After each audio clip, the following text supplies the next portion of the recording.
నాకు చాలా సంతోషంగా ఉందండి. అందరికి నమస్కారం. పాత్రికేయ సోదరి సోదరులందరికీ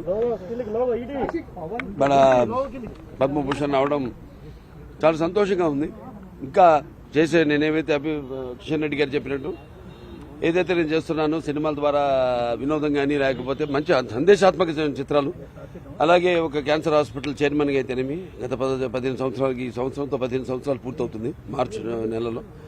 దాని తర్వాత ఒక హిందూపూర్ శాసనసభ్యుడిగా 3వ సారి గెలవడం, నా సేవల్ని గుర్తించి మరి కేంద్ర ప్రభుత్వం నాకు ఈ పద్మభూషణ్ని ఇవ్వడం అన్నది వారికి నా ధన్యవాదాలు తెలియజేసుకుంటున్నాను. ముఖ్యంగా ఎంతోమంది ఉన్నారు, అంటే నా వెనక బలం ఎంతోమంది. ఇప్పుడు నా కాన్స్టిట్యున్సీ విషయానికి వస్తే నా అక్కడ హిందూపూర్ ప్రజానికానికి నా ధన్యవాదాలు తెలియజేసుకుంటాను. అలాగే పుణ్య దంపతులు ఎన్టీ రామారావు గారు బసవరామ తారకం బిడ్డగా వాళ్ళ కడుపున జన్మించినందుకు ఆయన ప్రతిరూపాన్ని నాలో చూసుకునే అవకాశం కలిగించినందుకు మరి దైవాంశ సంభూతుడు, అలాగే విశ్వ నట రూపం ఎలా ఉంటుందో చూపించిన కారణ జన్ముడు, నా కేవలం తండ్రే కాదు నా గురువు దైవం అంతా ఎన్టీ రామారావు గారు.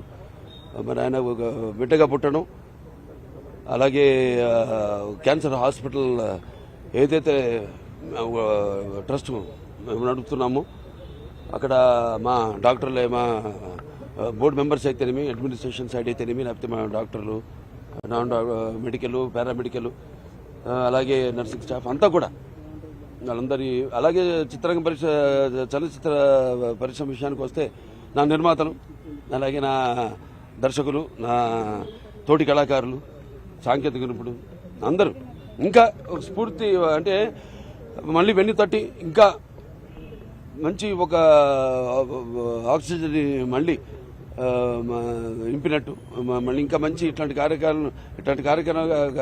కార్యక్రమాలు కొనసాగించమని ఇంకా బాగా మా స్ఫూర్తినిచ్చి మళ్ళీ నన్ను ఉత్సాహపరిచినట్టుగా నేను భావిస్తూ నా చిన్న విన్నపం, కిషన్ రెడ్డి గారు నాన్నగారికి భారతరత్న అది అంటే ఏదైనా ఇంకా దాని గురించి అందరి కోరిక, కేవలం ఆయన అభిమానులే కాదు మొత్తం ఆంధ్ర తెలంగాణ రాష్ట్ర ప్రజలు ఎక్కడ తిరుగురున్నా అక్కడ వారందరి కోరిక అది కూడా త్వరలో నెరవేరాలని భగవంతుడిని కోరుకుంటున్నాను. నేను నాకు ఎంతో స్ఫూర్తిదాయకమైన ఎంతోమంది ఉన్నారు మహానుభావులు కోవకే చెందిన మా నాన్నగారు రామారావు కూడా. సో వారందరినీ ప్రేరణతో ఇప్పుడు ఇచ్చిన ఈ యొక్క ప్రోత్సాహంతో ఈ యొక్క పద్మభూషణ్ అన్నది బిరుదుగా కంటే కూడా నేను ఒక రెస్పాన్సిబిలిటీ, బాధ్యత ఇంకా చేస్తున్నాం, ఎటువంటి నిస్వార్థంగా ఏమీ ఆశించకుండా, కానీ దానికి ప్రతిఫలంగా ఇచ్చినందుకు నా అభిమానులు అయితేనేమి ఎవరైనా నా నుంచి ఏమి ఆశించారు, వాళ్ళు నేను చేసే పనులే వాళ్ళు ఆశించేది. దానికి ఇది వెన్ను తట్టి ఇంకా ఇటువంటి మంచి పనులు, ఇంకా ఈ చేస్తున్న పనులు కొనసాగించమని, ఇంకా వేరే మంచి మంచి పనులు కూడా చేయడానికి ఎంతో ప్రోత్సాహదాయకంగా అని నేను తెలియజేసుకుంటూ కృతజ్ఞతలు.